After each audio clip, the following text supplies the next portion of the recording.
Assalamualaikum warahmatullahi wabarakatuh.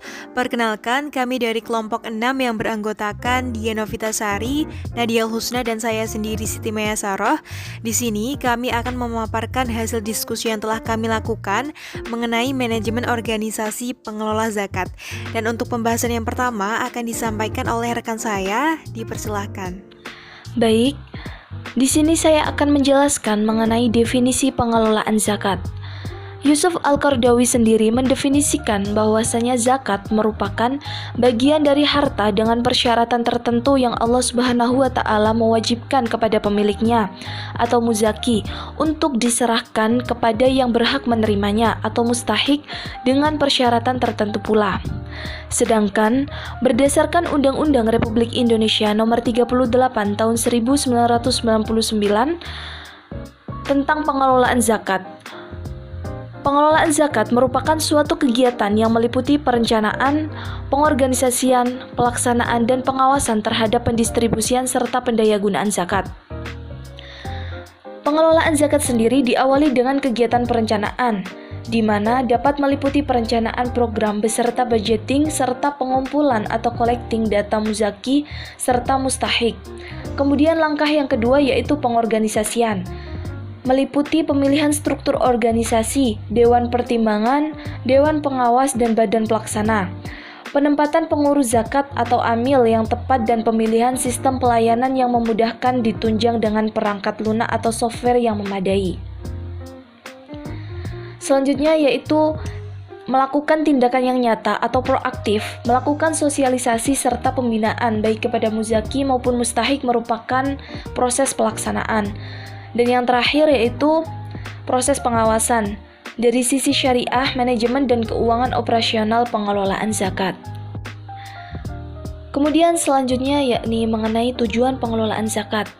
Tujuan pengelolaan zakat sendiri dibagi menjadi 3. Yang pertama yaitu meningkatkan manfaat zakat untuk mewujudkan kesejahteraan masyarakat dan penanggulangan kemiskinan. Zakat merupakan salah satu institusi yang dapat dipakai untuk meningkatkan kesejahteraan masyarakat atau menghapuskan derajat kemiskinan masyarakat, serta mendorong terjadinya keadilan distribusi harta. Karena zakat itu dipungut dari orang-orang kaya yang kemudian disalurkan kepada fakir miskin di daerah di mana zakat itu dipungut. Dan jelas hal ini akan terjadi aliran dana dari para agniya kepada duafa dalam berbagai bentuknya, mulai dari kelompok konsumtif maupun produktif. Maka secara sadar penunaian zakat akan membangkitkan solidaritas sosial, mengurangi kesenjangan sosial, dan pada gilirannya akan mengurangi derajat kejahatan di tengah masyarakat. Kemudian tujuan pengelolaan zakat yang kedua yaitu meningkatkan efektivitas dan efisiensi pelayanan dan pengelolaan zakat. Dan tujuan pengelolaan zakat yang terakhir yakni meningkatkan kesadaran masyarakat dalam penunaian dan dalam pelayanan ibadah zakat.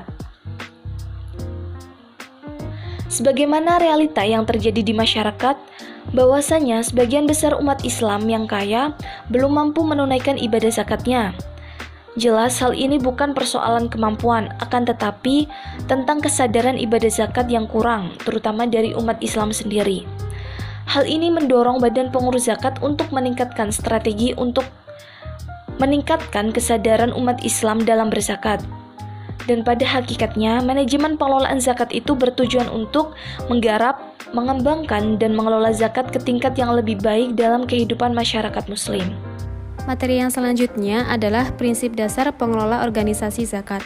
Terdapat beberapa paparan mengenai prinsip-prinsip manajemen organisasi pengelola zakat lebih lengkap, yaitu yang pertama adalah aspek kelembagaan, kemudian yang kedua aspek manajemen.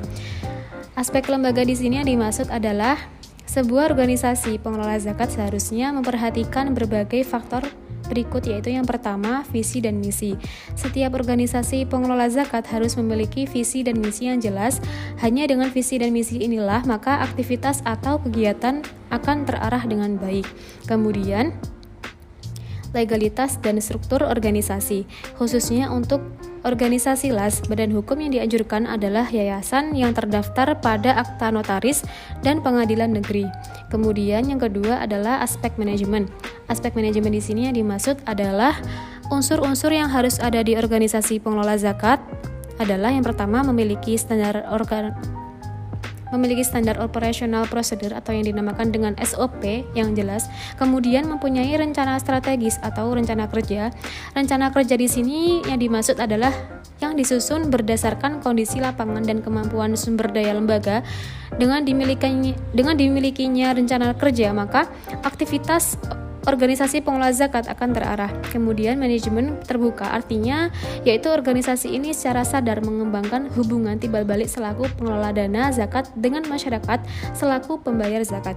Kemudian mempunyai sistem akuntansi dan manajemen keuangan yang baik, dengan tujuan adanya transparansi dan sebagai bentuk akuntabilitas sebuah organisasi pengelola zakat. Kemudian materi yang selanjutnya adalah manajemen keuangan organisasi pengelola zakat. Pengertian dari manajemen keuangan dalam organisasi pengelola zakat adalah sebuah perencanaan, pengelolaan, dan pengendalian dana untuk memenuhi ketentuan syar'i dan pembatasan dari donatur, serta terwujudnya efisiensi dan efektivitas dana. Dan dari pengertian tersebut terkandung bahwa makna sebagai berikut. Yang pertama, organisasi pengelola zakat harus dapat merencanakan berapa dana menyalurkan dana yang diharapkan dapat dihimpun dan disalurkan untuk setiap periode, misalnya dengan menyusun rencana kegiatan dan anggaran tahunan atau yang dinamakan dengan RKAT. Kemudian, organisasi pengelola zakat harus dapat menyalurkan dana sesuai dengan ketentuan syar'i dan pembatasan dari donatur apabila ada permintaan atau syarat yang telah disepakati pada saat dana diterima. Kemudian, organisasi pengelola zakat harus dapat membuat skala prioritas dalam penyaluran sehingga dana yang terbatas dapat memberikan arti banyak atau yang dinamakan dengan multiplier effect dalam pemberdaya masyarakat. Kemudian materi yang selanjutnya adalah aplikasi keuangan organisasi pengelola zakat. Aplikasi keuangan organisasi pengelola zakat di sini terbagi menjadi dua, yaitu penghimpunan dana dan yang kedua adalah penyaluran dana. Menurut Undang-Undang Nomor 38 Tahun 1999 tentang pengelola zakat adalah infak, sedekah, waris, kafarat, wakaf, hibah. Selain jenis dana, panduan yang harus dibuat terkait dengan penghimpunan adalah cara penerimaan dana. Kemudian yang kedua ada penyaluran dana. Penyaluran dana di sini adalah panduan dalam penyaluran dana setidaknya mencakup beberapa aspek, yaitu yang pertama adalah penerima dana, yang kedua ruang lingkup bidang sasaran, yang ketiga bentuk dan sifat penyaluran, yang keempat adalah prosedur pengeluaran dana, yang kelima pertanggungjawaban atas penggunaan dana. Baik, dan yang selanjutnya mengenai organisasi pengelola zakat atau OPZ merupakan lembaga publik. Hal ini karena OPZ melakukan penghimpunan dan pendayagunaan dana zakat, infak, sedekah, dan wakaf atau ziswas yang merupakan dana publik atau masyarakat. Sebagai lembaga publik, OPZ terikat dalam Undang-Undang Nomor 14 Tahun 2008 tentang Keterbukaan Informasi Publik atau UU KIP. OPZ juga merupakan lembaga nirlaba yang pembentukannya berdasarkan pada prinsip-prinsip syariah Islam. Baik, terkait dengan organisasi pengelola zakat di Indonesia sendiri pengelolaan dana zakat telah diatur dalam Undang-Undang Nomor 38 Tahun 1999 tentang pengelolaan zakat. Undang-undang ini mengatur tentang organisasi pengelolaan zakat atau OPZ yang boleh beroperasi di Indonesia. OPZ yang disebutkan dalam UU tersebut adalah Badan Amil Zakat atau BAZ dan juga Lembaga Amil Zakat atau LAZ. Dari segi definisi, BAZ merupakan lembaga pengumpul dan pendayagunaan dana zakat yang dibentuk oleh pemerintah dari tingkat pusat sampai dengan tingkat daerah. Sedangkan LAZ merupakan OPZ yang sepenuhnya dibentuk oleh masyarakat dan dikukuhkan oleh pemerintah. Mengenai OPZ di Indonesia, seiring dengan berjalannya waktu, pertumbuhan OPZ di Indonesia semakin pesat dan luas. Hal ini disebabkan oleh beberapa faktor. Adapun faktor yang mempengaruhi tumbuh dan pesatnya OPZ di Indonesia.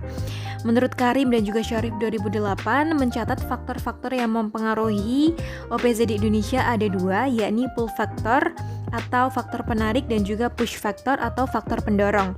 Faktor penarik atau pull factor sendiri terdiri atas yang pertama, semangat menyadarkan umat atas pentingnya dan perlunya berzakat atau spirit of consciousness. Dan yang kedua, semangat melayani secara profesional atau spirit of professional services. Dan yang ketiga, semangat berinovasi membantu mustahik atau spirit of innovation.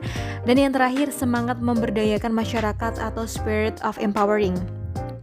Sementara itu, faktor pendorongnya atau push factor adalah yang pertama, potensi penghimpunan dana zakat yang besar atau huge market potential. Yang kedua, regulasi yang mulai mendukung atau friendly regulation. Yang ketiga, infrastruktur IT yang menunjang atau IT infrastructure. Dan yang terakhir, tingkat kesadaran masyarakat yang semakin meningkat atau awareness increasing. Baik, demikianlah hasil presentasi yang dapat kami paparkan mengenai materi manajemen organisasi pengelola zakat. Kami dari kelompok 6 mohon maaf apabila terdapat kekurangan ataupun kesalahan.